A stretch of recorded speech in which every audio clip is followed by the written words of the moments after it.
In many ways, Black Widow is Marvel's Batman. At least in the MCU, she ostensibly has no superpowers, and yet she's able to go toe-to-toe with far more powerful characters, gods and monsters and robots. She does this through a combination of tenacity, agility, and mobility, which she uses to perform these awesome takedown moves on her opponents.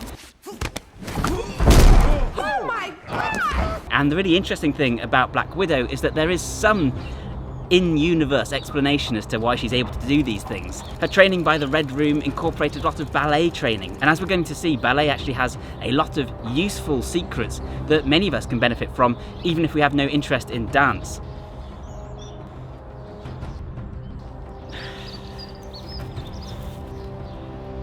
Yeah!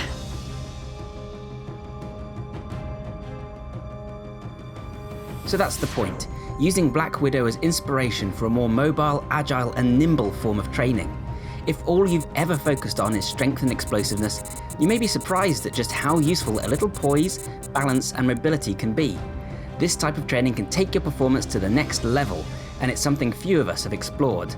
Let's take a look at some concepts from dance and see if they can help make our movements that much more deadly, just like Black Widow. So mobility is a big issue for many of us, more than we often realise. If you're interested in general athletic performance and strength, a number of dance drills can be transformative. For example, consider just how many people struggle with tight hamstrings, often as a result of desk jobs. Tight hamstrings can cause pain in the lower back, as well as keeping a number of calisthenics movements off limits. Worse, a lot of hamstring stretches fail to solve this problem. Bend down to touch your toes, and you'll likely find that your lower back rounds to compensate for the lack of mobility. The result is that in trying to be a good girl or boy and improve your mobility, you actually end up hurting your back more. But instead of a pike, try the leg lift. Straighten your supporting leg and lift the other one directly upwards. With this movement, you're stretching the hamstrings while keeping the back in a much flatter position. Moreover, you're actually employing strength to train real mobility by engaging the working muscles and relaxing the antagonists.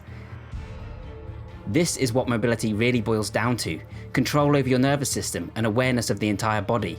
And it's not just a stretch then, it's actually a strength challenge, and you might find that your legs really burn much more than you're expecting.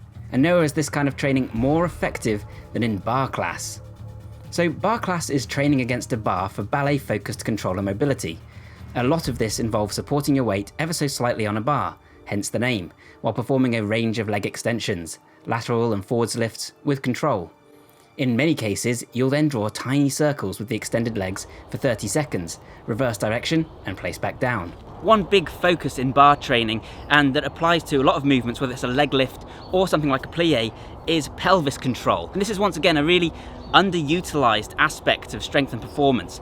Being able to get your pelvis into the correct position is crucial for so many different exercises, and it can lead to injury if you don't know how to do this. But unfortunately, that's exactly the problem. So many of us have no idea how to control our pelvis. Because we're sitting on our butts all day, we end up putting our spines into these unusual positions that often result in an anterior pelvic tilt, and we've lost the mind-muscle connection to allow ourselves to move our spines the way that we really need to. In barre training, you're encouraged to tuck the pelvis underneath during movements like the plie and the leg lift, and this helps to maintain a neutral spine, thereby creating poise and alignment to make balance much easier and to help you jump higher, and of course it looks nice as well. Now there are some that say that focusing too much on tucking the pelvis like this can actually be a bad thing if you're someone who does a lot of ballet, but for the majority of us it's hardly going to be, because most of us have anterior pelvic tilt, the exact opposite problem. So this is just a perfect example of how ballet and dance in general can teach you to be more aware of your body and to reawaken that mind-muscle connection to improve the quality of your movement, to reduce injury and to perform better. And of course, this type of training also requires balance and stability on the supporting leg, especially if you also practice it without the bar. This might feel like a flexibility routine, but you'll build real strength and control here too. And anyway, everyone should aspire to graceful, precise movement. Black Widow movement. These extensions are performed from a range of different positions. In fact, this is true of most ballet moves. There are 5 basic ballet positions, literally named 1st, 2nd, 3rd, 4th and 5th, each of which involve turning the feet out to varying degrees. Tight hips can be a huge issue for some people, and even make it impossible to get into a deep squat without collapsing the knees. These drills will prevent injury and allow you to express power from a range of different positions. I recently recommended performing the sumo squat with leg lift to work both abductors and adductors to build simultaneous strength and mobility. But another similar movement from ballet is the standard plie squat. Plie literally means bending the knees, and this is a squatting movement with the legs and feet turned out. You can also perform a plie squat, which is essentially the same movement adapted into an exercise. And in the plie squat, what you're going to be doing is placing your feet just wider than shoulder width apart and turning your toes outwards about 45 degrees. You're not going to be turning at the ankles though, or at the knees, you're going to be turning at the hips. Work on this, not only will you be able to do those awesome Black Widow landings, not only will you be able to kick super high, but you'll also actually improve your regular squat as you can get your legs a little bit wider and therefore get deeper into the squat. At the same time, this is going to work on your ankle mobility and strengthen you in places that you're probably not used to. Even if you normally have a massive squat, this is probably something that you're going to really feel because it's just not something that you're used to. At the same time, we need to focus on our torso and keeping our back nice and extended and upright and our neck elongated. You want to imagine that there's a piece of string coming from the top of your head, that you're a puppet and someone is pulling that straight upwards. This is going to improve your posture and your poise, and it's actually going to make you feel lighter on your feet. It's not just about looking more aesthetic, it'll actually improve your jump height and your general ability to move quickly and lightly. This is a fantastic form of squat that you don't see people in the gym doing, and the only reason I can think for this is because it comes from ballet, and I think that's an awful shame. In a demi-plie, the aim is to keep your heels on the ground and just to squat down as far as you can without letting those heels raise off the floor. In a grand plie, in a full plie, you squat down as far as you can, allowing the heels to come up off the floor, but when you get to the bottom of the movement, you should be going as deep as you possibly can. You're still not going to rest on the heels, you're still going to be maintaining strength through the feet. In a releve plie, you go up onto the balls of your feet and then go all the way down like that. This is fantastic for actually training the feet themselves, which are brilliant for jumping and even for jumping with a fully extended leg. It'll train your feet and your calves, which again are massively underutilized by a lot of people in the gym, and this will help you to run faster, jump higher, generally perform much better. Again, this isn't just for looking pretty. Once again, you want to keep that pelvis tucked throughout the movement so you have a nice neutral spine. This should help you to stand tall and maintain your balance. A lot of this mobility comes from concentrating on the right things and from relaxing your body. And the same goes for your balance and your general posture. In fact, in order to balance, you need to be relaxed. Balance is not about strength, it's not about brute forcing yourself into a position. In fact, being tense is going to get in your way. Instead, you need to focus on poise, on aligning your joints, on letting yourself listen to the reflexes of your body which naturally want to get into that position of alignment. If you listen to your body, if you gain that mobility and that control, you'll naturally be in a balanced position. And it's from that balanced, poised position that you can exert the most power and performance. Another interesting example comes from the cue to visualize a spring or rocket while jumping.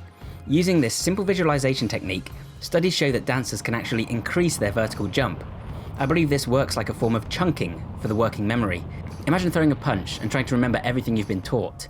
And a lot of people will find that their attention and awareness breaks down in the moment. I know mine does. By using visual cues, however, you can help your body to automatically arrange itself, just as a mnemonic can help you to remember a list of words.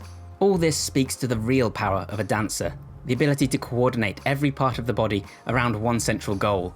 A great dance looks beautiful because the dancer is able to control every part of their body with intent and power. We could be so much stronger and improve our movement so much simply by being better aware of our muscles and better able to control them. Got anterior pelvic tilt? The solution is not necessarily just to stretch the hip flexors, but simply to relearn how to control the pelvis. My planche training has made a lot of progress since I started simply focusing more on keeping my arms locked during the pseudo planche lean. That same kind of awareness and poise can help you in every kind of movement. Lately I've been trying to focus more on performing my exercises, so not just going through the motions, but actually trying to attack the motions with as much speed and ferocity as I can, whilst at the same time thinking about every part of my body. Is my core braced? Am I squeezing my glutes? Is anything flapping around or not where it should be? Where am I looking? Focusing on these things and thinking about it in this way can improve your proprioception to the point that you're aware of every part of your body and where it is in space at any given time. So next time you're training, think a little bit more like a dancer, and you might find that your movements become that much more deadly. And while she may be a fictional character, it also perfectly explains how Black Widow can take down a much larger opponent by moving fluidly, powerfully, and with incredible precision, just like the ocean can break a sheer cliff face. It's nuts to me that we don't see this kind of training in the gym more. And we can combine this with other forms of spy-like training to build a tactical, functional physique, like the tactical pull-up I talked about recently, rope wall climbs for entering buildings, low crawls for moving close to the ground, parkour rolls and jumps for traversal, carries for moving gear and supplies, endurance training to avoid fatigue, long distance running and sprinting at the other end of the spectrum, and of course, large amounts of combat training and martial arts. That's how you build a Black Widow physique. So thanks a ton for watching, guys. I hope you found this video useful and interesting. Definitely something a little bit different today. Let me know in the comments how you think Black Widow would train, whether you think there are benefits that you can get from dance and from ballet in particular, and how they might transfer over to whatever your chosen activity is. The Batman training for 2022 is still on the way. I'm just working on something pretty big and special for that. At the same time, I'm also putting together that montage of Pioneer training. So go to the Facebook page and get involved if you want to submit your videos before that goes live. And there's lots more exciting stuff on the way. If you like the concept of combining different training styles to get the very most functionality out of your workouts, then you might enjoy my ebook and training program, Super Functional Training. There's a link to that in the description down below. And I also have a print book out called Functional Training and Beyond, which you can find at Amazon, and I'll put a link to that as well. Either way, thank you so much for watching this one, guys, and I'll see you next time. Bye for now.